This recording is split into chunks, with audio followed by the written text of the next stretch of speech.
بسم اللہ الرحمن الرحیم۔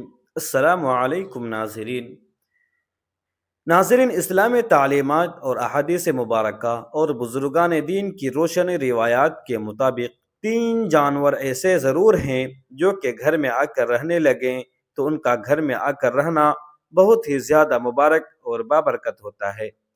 ان کے گھر میں آ کر رہنے سے گھر میں خوب برکت ہوتی ہے، رزق اور دولت آنے لگتی ہے، خوشحالی کا دروازہ کھل جاتا ہے۔ جبکہ اسلامی تعلیمات، احادیث اور صالحین کے مشاہدات کے مطابق تین جانور ایسے بھی ہیں جن کا گھر میں آ کر رہنا یا کثرت اچھا نہیں ہوتا۔ یہ گھر میں رزق کی تنگی، غربت، بے برکتی اور پریشانیوں کو دعوت دیتے ہیں۔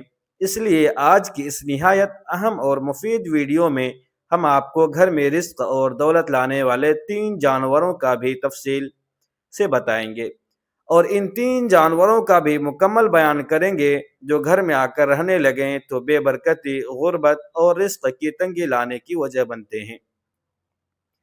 حضرت عبداللہ رضی اللہ تعالی عنہ فرماتے ہیں کہ رسول اکرم صلی اللہ علیہ وسلم نے ارشاد فرمایا، اللہ تعالیٰ اس شخص پر رحم نہیں کرتا جو لوگوں پر رحم نہ کرے۔ رحم اتنی عالی اور بلند صفت ہے کہ خالق کائنات کی دو عظیم صفات اسی لفظ سے بنی ہوئی ہے، نظر آتی ہے، ایک رحمان اور دوسرا رحیم۔ ہم جب بھی کوئی کام شروع کریں تو ہمیں نبی کریم صلی اللہ علیہ وسلم نے بار بار ہدایت فرمائی کہ پہلے بسم اللہ الرحمن الرحیم ضرور پڑھ لیا کریں، جس کا خوبصورت ترجمہ یہ ہے، شروع کرتا ہوں اللہ کے نام سے جو بڑا مہربان نہایت رحم کرنے والا ہے۔ معلوم ہوا کہ رحم کرنا خدائی صفت ہے، خدا تو انتہا رحم اور کرم کرنے والا ہے، لیکن اس نے اپنے نبی صلی اللہ علیہ وسلم کو بھی یہی بلند عہدہ عطا فرمایا اور فرمایا، ہم نے آپ کو تمام جہانوں کے لیے رحمت بنا کر بھیجا۔ تمام جہانوں اور تمام مخلوقوں کے لیے آپ کیسے رحمت اور مہربان والے بنے۔ جب آپ کی پاک حیات طیبہ کا گہرا مطالعہ کرتے ہیں تو ہمیں بخوبی معلوم ہوتا ہے کہ اللہ کی رحمت سے نہ صرف انسان بلکہ جمادات یعنی پودے، درخت اور بے جان اشیاء بھی فیض حاصل کرتے ہیں۔ جب بارش نہ ہوتی، زمین بیابان ہو جاتی تو آپ رحمت کی دعا فرماتے، فوراً بارش ہوتی اور اس سے مردہ زمین دوبارہ زندہ ہو جاتی۔ حتیٰ کہ رسول اللہ صلی اللہ علیہ وسلم جانوروں پر بھی اتنی رحمت فرماتے، اسی وجہ سے آپ نے جانوروں کو بھی بہم لڑا کر تماشا دیکھنے سے سختی سے منع فرمایا۔ عام حالات میں شکاری جانوروں کو بند کر کے انہیں نشانہ بناتے اور تیر اندازی کی مشق کرتے، آپ نے اس سے بھی سختی سے منع فرمایا۔ ایک دفعہ ایک صحابی حاضر ہوئے، ان کے ہاتھ میں چادر کے اندر لپٹے ہوئے کسی پرندے کے ننھے معصوم بچے تھے۔ آپ نے فوراً فرمایا، جاؤ ان بچوں کو ان کے گھونسلے میں واپس رکھ آؤ۔ مکہ کے گلی کوچوں میں بچوں اور غلاموں سے پتھر مارنا، مجھے ہر گلی میں پتھر مارے جاتے تھے۔ سب سے سخت دن طائف والوں نے اوباش چھوڑ دیے، دونوں طرف کھڑے ہو کر پتھر مارے، پاؤں کے جوتے خون سے بھر گئے۔ آپ صلی اللہ علیہ وسلم نے فرمایا، احد کا دن بھی اس سے آسان تھا۔ گھر کا راستہ روکنا اور گھر پر حملہ، گھر کے دروازے پر کوڑا کرکٹ، کانٹے غلاظت ڈالنا۔ ابن حشام، ہر روز دروازے پر کانٹے بچھائے جاتے، آپ صلی اللہ علیہ وسلم خود اٹھاتے۔ رات کو گھر پر پتھر مارنا، بخاری شریف، ابو جہل اور اس کے ساتھ ہی رات کو دروازے پر پتھر مارتے۔ قتل کی کوششیں، در عقبہ کی سازش، سرداروں نے رات کو قتل کا منصوبہ بنایا، اللہ نے بچایا۔ سیرت ابن حشام، غزوہ احد میں خاص طور پر قتل کی کوشش، سر پر 2 حلقے والا خود ٹوٹ گیا، رخسار اور دانت شہید ہوئے، بخاری شریف۔ حضور اکرم صلی اللہ علیہ وسلم کافروں کے لیے بھی خیر خواہی کے جذبات رکھتے تھے۔ آپ ان کی حالت کو دیکھ کر فرماتے تھے کہ یہ لوگ کفر اور شرک سے باز نہیں آتے، کاش یہ لوگ صراط مستقیم پر چل پڑیں۔ حتیٰ کہ کافروں کی طرف سے بھی بدسلوکی اور اذیت ناک تکلیفیں پہنچنے کے بعد بھی آپ ان کے حق میں بد دعا نہ فرمائیں۔ حضور صلی اللہ علیہ وسلم کو رحم کی حقیقت اور فضیلت خوب معلوم تھی۔ آپ کی پوری حیات طیبہ رحم اور کرم کی بلند پایا مثال سے لبریز اور معمور ہے۔ آپ نے بارہا ارشاد فرمایا، جو شخص لوگوں پر رحم نہیں کرتا اللہ اس پر رحم نہیں کرتا۔ محترم ناظرین کرام، سب سے پہلے ان تین جانوروں کی بات کر لیتے ہیں جن کا گھر میں آ کر رہنا یا کثرت اچھا نہیں ہوتا اور جو رزق کی تنگی لانے کی وجہ بنتے ہیں۔ نمبر ایک، چیل۔ اسلام میں اسلام میں ہمیں چیل کا بہت زیادہ ذکر ملتا ہے۔ اسلام ہمیں بتاتا ہے کہ قیامت آنے سے پہلے ایک چیز بہت زیادہ اونچی آواز نکالے گی، اور وہ آواز اتنی زیادہ شدت کی ہوگی کہ اسے سننے کے بعد جتنے بھی لوگ زندہ ہوں گے وہ تمام مر جائیں گے، اور اس کے بعد قیامت وقوع پذیر ہوگی۔ چیل ایک ایسا بڑا اور طاقتور شکاری پرندہ ہے۔ آپ نے یہ تو ضرور سنا ہوگا کہ آسمان کا بادشاہ عقاب ہے، لیکن چیل ایسا پرندہ ہے جو کہ باز یعنی شاہین کا بھی شکار کر لیتا ہے، کیونکہ چیل سائز میں باز سے کئی گنا زیادہ بڑی ہوتی ہے۔ آپ نے اکثر دیکھا ہوگا کچھ ایسے درخت یا گھر ہوتے ہیں جہاں چیلیں بہت زیادہ تعداد سے آ کر بیٹھتی ہیں۔ آپ نے ضرور غور کیا ہوگا کچھ ایسے گھر بھی ہوتے ہیں جن کی چھت پر یا تو صبح کے وقت یا دوپہر کے وقت کوئی چیل آ کر بیٹھتی ہے۔ گھر کی چھت پر چیل کا آ کر بیٹھنا بہت زیادہ ہی منحوس مانا جاتا ہے۔ ایسا گھر جس کی چھت پر اکثر چیل بیٹھتی ہو، بزرگوں اور اہل نظر کا کہنا ہے کہ چیل کا گھر کی چھت پر آ کر بیٹھ جانا اچھا نہیں ہوتا۔ یہ اس چیز کی علامت ہے کہ اس گھر پر عنقریب بہت بڑی مصیبت یا پریشانی آنے والی ہے۔ آنے والی مصیبت یا پریشانی زیادتی کی صورت میں بھی ہو سکتی ہے، ہر چیز کی تنگی اور فقر یا غربت کی شکل میں بھی۔ نمبر دو، مکڑی۔ دوسرا جانور جس کا گھر میں آ کر رہنا اور بس جانا منحوس ہوتا ہے، وہ جو تنگی اور مصیبتیں پریشانی آنے کی وجہ بنتا ہے، وہ ہے مکڑی۔ ویسے تو تقریباً ہر گھر میں مکڑی دیکھنے کو ملتی ہے، لیکن اگر آپ کے گھر میں بہت زیادہ مکڑیاں جمع ہو گئی ہیں اور تیزی سے جالے بنا رہی ہیں تو آپ کو چاہیے کہ فوری طور پر جالوں کو صاف کریں۔ یاد رکھیں کہ مکڑی خود منحوس نہیں ہے، بلکہ مکڑی وہ بابرکت جانور ہے جس نے ہمارے پیارے نبی حضرت محمد صلی اللہ علیہ وسلم کی حفاظت کے لیے غار ثور میں جالا بنایا تھا۔ آپ صلی اللہ علیہ وسلم ہجرت کر رہے تھے کہ ایک موقع پر کفار نے آپ پر حملہ کر دیا۔ اس حملے میں آپ زخمی ہو گئے۔ وار سے بچنے کے لیے آپ نے ایک غار میں پناہ لی۔ زخمی ہونے کی وجہ سے آپ کی آنکھوں سے آنسو مبارک ٹپکنے لگے۔ ان آنسوؤں کو روکنے کے لیے مکڑی نے فوراً جالا بن دیا۔ اس لیے بنیادی طور پر مکڑی ایک مبارک جانور ہے، لیکن مکڑی کی بد دعا بہت خطرناک ہوتی ہے، اور مکڑی بد دعا تب دیتی ہے جب اس کا مکمل طور پر بنا ہوا جالا توڑ دیا جائے۔ اس لیے بزرگوں کا کہنا ہے کہ کبھی بھی گھر کے جالے کو مکمل نہ ہونے دیں۔ جیسے ہی مکڑی جالا بنانے لگے فوری طور پر اسے صاف کر دیں، کیونکہ اگر مکڑی کا جالا مکمل ہو جاتا ہے تو اس کا گھر کہلاتا ہے، اور مکمل طور پر بنے ہوئے جالے کو توڑنا مکڑی کے گھر کو گرنے کے مترادف ہے، جس کے بعد مکڑی بد دعا دیتی ہے۔ مکڑی کی بد دعا کے بارے میں کہا جاتا ہے کہ یہ انسان اور اس کے گھر والوں کو تباہ کر سکتی ہے اور انہیں فقیر بنا دینے کی طاقت رکھتی ہے۔ اس لیے کوشش کریں کہ ہر ہفتے کم سے کم ایک بار مکڑی کے جالوں کو ضرور صاف کریں، تاکہ مکڑی کبھی بھی اپنا جالا مکمل نہ کر سکے۔ مکڑی کے گھر میں آنے کے ممکنہ نقصانات: جالا لگانا اور گندگی۔ مکڑی چھت کے کونوں، دیواروں اور فرنیچر کے پیچھے جلدی جالا بنا لیتی ہے۔ گھر کا ماحول گندا اور خستہ دکھائی دیتا ہے۔ کاٹنے کا خطرہ: زیادہ تر مکڑیاں نقصان نہیں پہنچاتی، لیکن کچھ اقسام بلیک وڈو وغیرہ کا کاٹنا تکلیف دہ ہو سکتا ہے۔ بچوں اور الرجی والے لوگوں کے لیے زیادہ احتیاط کی ضرورت ہوتی ہے۔ الرجی یا سانس کے مسائل: مکڑی کے جالوں میں دھول جمع ہو جاتی ہے۔ یہ الرجی، کھانسی یا سانس کے مسائل بڑھا سکتے ہیں۔ تیسرا جانور، لال چیونٹی۔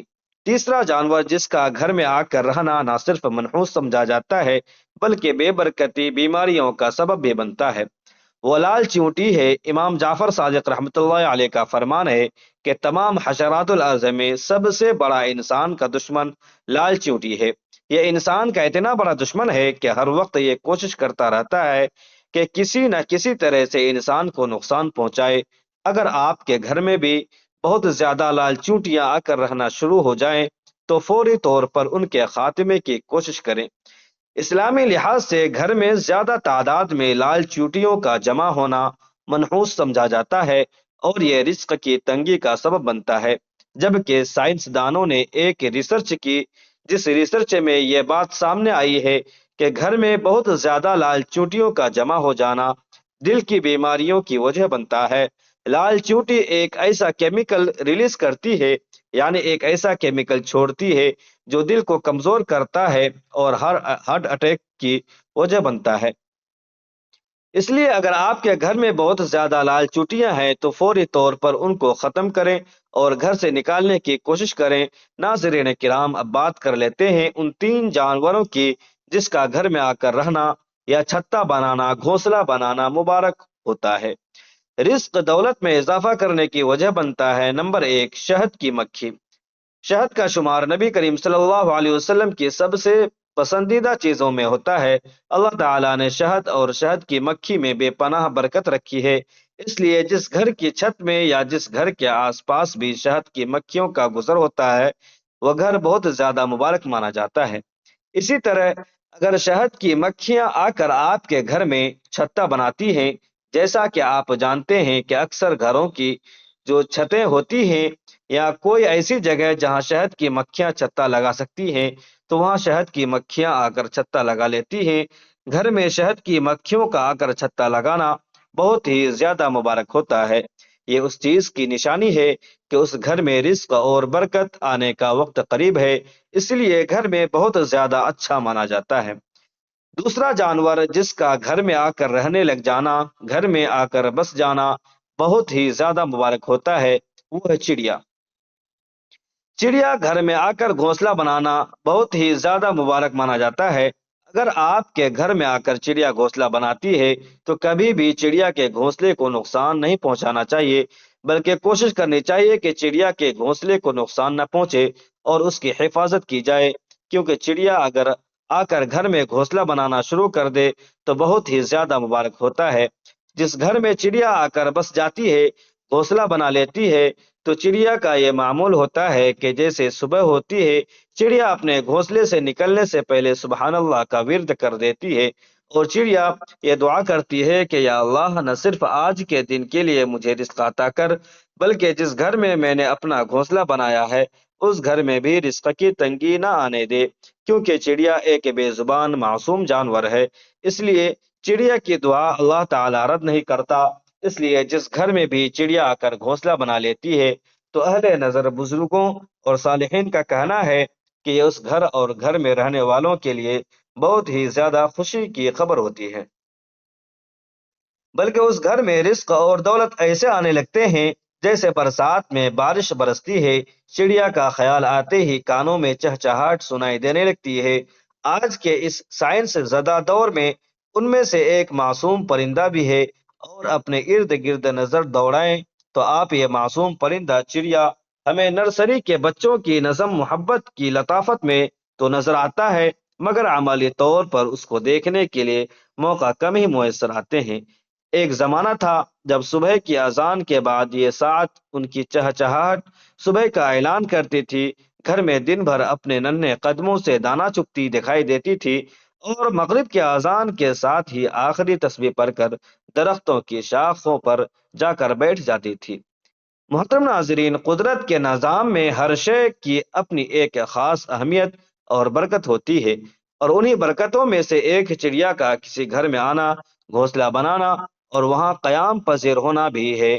یہ ایک قدرتی عمل ہے، لیکن اسلامی تعلیمات اور عوامی روایات میں اسے نیک شگون اور خوش نصیبی کی علامت سمجھا جاتا ہے۔ جب چڑیا کسی گھر میں آتی ہے اور وہاں گھونسلہ بناتی ہے تو یہ اس بات کی علامت ہے کہ اس گھر میں سکون، رحمت اور برکت موجود ہے۔ چڑیا قدرت کی معصوم ترین مخلوق میں سے ایک ہے جنہیں اللہ تعالیٰ نے رزق کی طلب میں دن بھر محنت کرتے اور شام کو اپنے گھونسلے میں واپس آتے ہوئے ذکر کیا ہے۔ حدیث مبارکہ میں بھی پرندوں کی توکل پسندی کو بہترین مثال کے طور پر بیان کیا گیا ہے۔ وہ صبح خالی پیٹ نکلتے ہیں اور شام کو پیٹ بھر کر واپس آتے ہیں۔ یہی وجہ ہے کہ جب کوئی چڑیا کسی گھر میں بسیرا کرتی ہے تو اسے نیک فال سب سے تصور کیا جاتا ہے۔ چڑیا کا کسی گھر میں قیام اس بات کی نشانی ہوتی ہے کہ وہ گھر امن اور محفوظ ہے، جہاں اللہ کی نعمتیں اور برکت نازل ہو رہی ہے۔ پرانے وقت میں بزرگ کہا کرتے تھے کہ اگر کسی کے آنگن میں چڑیا بسیرا کرے تو وہ گھر ہمیشہ خوشحالی اور خیر و برکت والا رہتا ہے۔ اس گھر میں ہمیشہ خوشحالی رہتی ہے۔ چڑیا گھونسلہ بنانے کے لیے ہمیشہ ایسے مقام کا انتخاب کرتی ہے جہاں انہیں خطرہ نہ ہو اور وہ اپنے بچوں کی پرورش سکون سے کر سکے۔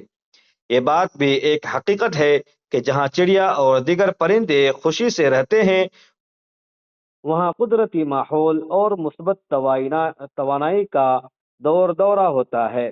یہ ماحول انسانوں کی نفسی سکون اور روحانی خوشی میں بھی اضافے کا باعث بنتا ہے۔ اسلامی روایات میں پرندوں کے ساتھ نرمی اور مہربانی کو بہت پسند کیا گیا ہے، اور چڑیا جیسے معصوم پرندوں کو نقصان نہ پہنچانے کی تلقین کی گئی ہے۔ جو گھر قدرت کی مخلوق سے محبت کرتا ہے وہاں رحمت کے فرشتے بھی اترتے ہیں، اور اللہ تعالیٰ کے خاص مدد شامل حال رہتی ہے، اور اللہ تعالیٰ کی رحمت نازل ہوتی ہے۔ یہی وجہ ہے کہ اگر کسی کے گھر میں چڑیا اپنا گھونسلہ بنا لے تو اسے ہٹانے کی بجائے اس کی حفاظت کرنی چاہیے، کیونکہ یہ نہ صرف قدرتی حسن میں اضافہ کرتا ہے بلکہ برکت اور خوش نصیبی کا بھی ذریعہ بنتا ہے، اور اس گھر میں برکت آتی ہے۔ تیسرا جانور جس کا گھر میں آ کر رہنے لگ جانا یا گھر میں بہت زیادہ چکر لگانا یعنی آنا جانا بہت زیادہ مبارک ہوتا ہے، اور وہ ہے بلی۔ حضرت عائشہ رضی اللہ تعالی عنہ سے روایت ہے کہ آپ ارشاد فرماتی ہیں کہ نبی کریم صلی اللہ علیہ وسلم نے ارشاد فرمایا کہ یقیناً بلی ہرگز بھی نجس ناپاک نہیں، بلکہ یہ تو ہمارے گھروں میں آنے جانے والی ہے۔ کبشہ بنت کعب جو ابن ابو قتادہ کے نکاح میں تھی کہتی ہیں کہ ابو قتادہ میرے پاس آئے تو میں نے ان کے لیے ایک برتن وضو کا پانی ڈالا، اتنے میں ایک بلی آ کر پینے لگی تو انہوں نے برتن کو اس کے لیے جھکا دیا تاکہ وہ آسانی سے پی سکے۔ کبشہ کہتی ہیں کہ ابو قتادہ نے مجھے دیکھا کہ میں اس کی طرف تعجب سے دیکھ رہا ہوں، تو انہوں نے کہا کیا تمہیں تعجب ہو رہا ہے؟ میں نے کہا جی ہاں مجھے تعجب ہو رہا ہے۔ تو انہوں نے کہا کہ رسول اللہ صلی اللہ علیہ وسلم نے فرمایا کہ یہ بلی نجس نہیں، یہ تو تمہارے پاس برابر آنے جانے والوں یا آنے جانے والیوں میں سے ہے۔ اس روایت سے ثابت ہوتا ہے کہ بلی کا جھوٹا ناپاک نہیں ہے، بس شرط یہ ہے کہ اس کے منہ پر نجاست نہ لگی ہو۔ اس حدیث میں بلی کو گھر کے افراد سے تشبیہ دی گئی ہے، کیونکہ افراد کی طرح اس کا بھی گھر میں آنا جانا بہت رہتا ہے۔ اگر اسے ناپاک قرار دے دے تو گھر والوں کو بڑی دشواری پیش آتی ہے۔ رسول اللہ صلی اللہ علیہ وسلم نے بلی کے متعلق ارشاد فرمایا کہ وہ نجس نہیں ہے، کیونکہ وہ ہر وقت آمد و رفت رکھنے والی گھریلو جانور ہے۔ ناظرین، بلی ہمارے نبی کریم صلی اللہ علیہ وسلم کو بہت زیادہ پسند تھی، بلکہ اللہ تعالیٰ کے ہاں بھی بلی کا ایک خاص مقام ہے۔ یہی وجہ ہے کہ بلی پھر چاہے دعا دے یا بد دعا دے وہ سیدھا اللہ تک پہنچتی ہے، سات آسمانوں تک جاتی ہے، رکتی نہیں ہے، جبکہ انسان تو اللہ تعالیٰ کی سب سے بہترین مخلوق ہے۔ اس کی دعائیں اور بد دعائیں بھی ساتوں میں سے کسی نہ کسی آسمان پر ضرور رک جاتی ہے، اور وہاں سے فرشتے آگے اللہ تک لے کر جاتے ہیں۔ اس لیے محترم ناظرین، جس گھر میں بھی بلی آ کر رہے یا رہنا شروع کر دے یا بچے دے یا بلی کا بہت زیادہ گزر ہو، وہ گھر بہت مبارک ہوتا ہے۔ بلی کا گھر میں آ کر بس جانا اس چیز کی علامت ہے کہ اس گھر میں آنے والے وقت میں بہت زیادہ خوشیاں آنے والی ہیں، اور اگر آپ کے گھر میں بھی آ کر رہنا شروع کر دیتی ہے یا چکر لگانا شروع کر دیتی ہے یا بہت زیادہ آتی جاتی ہے، چکر لگاتی رہتی ہے، اور اگر گھر والے اس کا خیال رکھنا شروع کر دیتے ہیں، یعنی اپنی حیثیت اور توفیق کے مطابق کبھی اسے روٹی کے ٹکڑے ڈال دیتے ہیں، کبھی اس کے لیے ایک برتن میں پانی کا بندوبست کر دیتے ہیں، یا گھر والے اپنی حیثیت اور توفیق کے مطابق اسے کچھ نہ کچھ دیتے رہتے ہیں، تو پیارے بہنوں اور بھائیوں، بلی کو کھانے پینے کے لیے کچھ دینا بہت زیادہ مبارک ہوتا ہے۔ آپ نے اکثر سنا ہوگا کہ فلاں شخص بلی کا خیال رکھتا ہے، پیار کرتا ہے اور کھانے پینے کا خیال رکھتا ہے، جس کے بعد اس کے گھر کے حالات ایسے بدلتے ہیں کہ وہ شخص جو 2 وقت کی روٹی بھی ٹھیک سے نہیں کھا سکتا، اچھا بن جاتا ہے، پتہ نہیں چلتا۔ کیونکہ اس چیز کو ہمیشہ یاد رکھیں، اگر بلی آپ کی کسی بات سے خوش ہو تو آپ کے لیے دعا کر دیتی ہے، یعنی کہ اگر آپ نے اس کو کھانا دیا، پانی دیا، تو وہ اس کے لیے آپ کو دعا کر دیتی ہے، تو پھر آپ کے وارے نیارے ہو جاتے ہیں، آپ کی غربت بادشاہی میں بدل جاتی ہے۔ کب آپ کی تنگ دستی خوشحالی میں بدل جائے گی، کب آپ کے غم خوشیوں میں بدل جائیں گے آپ کو پتہ بھی نہیں چلے گا۔ حضرت عائشہ رضی اللہ تعالی عنہا سے مروی ہے کہ بے شک میں نے اللہ کے رسول صلی اللہ علیہ وسلم کو دیکھا کہ آپ صلی اللہ علیہ وسلم اس کے یعنی بلی کے بچے ہوئے پانی سے وضو کر لیتے ہیں۔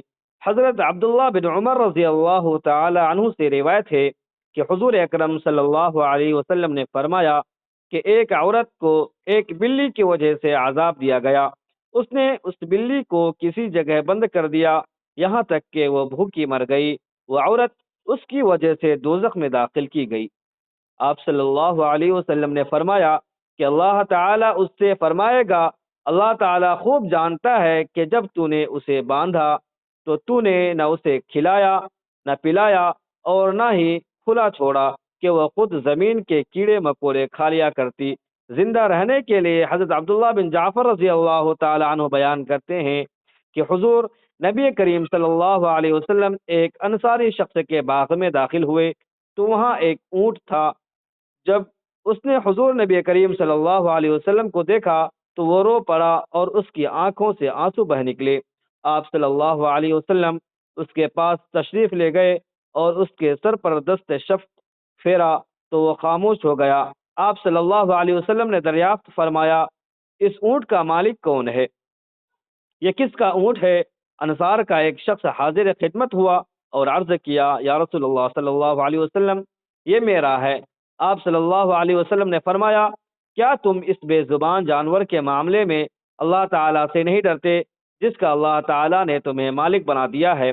اس نے مجھے شکایت کی ہے کہ تم اسے بھوکا رکھتے ہو اور اس سے بہت زیادہ کام لیتے ہو۔ تو ناظرین، ہمیں پرندوں اور جانوروں کے معاملے میں احتیاط سے کام لینا چاہیے اور ہمیں اللہ سے ڈرتے رہنا چاہیے اور اللہ کی مخلوق کی خدمت کرتے رہنا چاہیے۔ دعا ہے کہ اللہ ہمیں اپنی مخلوق کی خدمت سے محبت عطا فرما، اس کا راستہ ہمارے لیے آسان فرما، اسے اپنی قربت اور رضامندی کا ذریعہ بنا اور ہمیں ان لوگوں میں شامل فرما جو تیری مخلوق کی خالصانہ محبت سے خدمت کریں، کمزوروں پر رحم کریں، محتاج کی مدد کریں، گناہ گار کو معاف کریں اور خطا کار سے درگزر کریں۔ اپنے نبی کریم صلی اللہ علیہ وآلہ وسلم کے صدقے جنہوں نے فرمایا، لوگوں میں بہترین وہ ہے جو لوگوں کے لیے سب سے زیادہ نفع بخش ہو، آمین یا رب العالمین۔ ناظرین، اللہ تبارک و تعالیٰ کے 99 ناموں میں سے ایک نام کمنٹ میں ضرور ٹائپ کریں، ویڈیو کو لائک کریں، شیئر کریں اور چینل کو سبسکرائب کرنا نہ بھولیں۔ اگلی ویڈیو تک کے لیے اجازت دیجیے، خدا حافظ، السلام علیکم ورحمۃ اللہ وبرکاتہ۔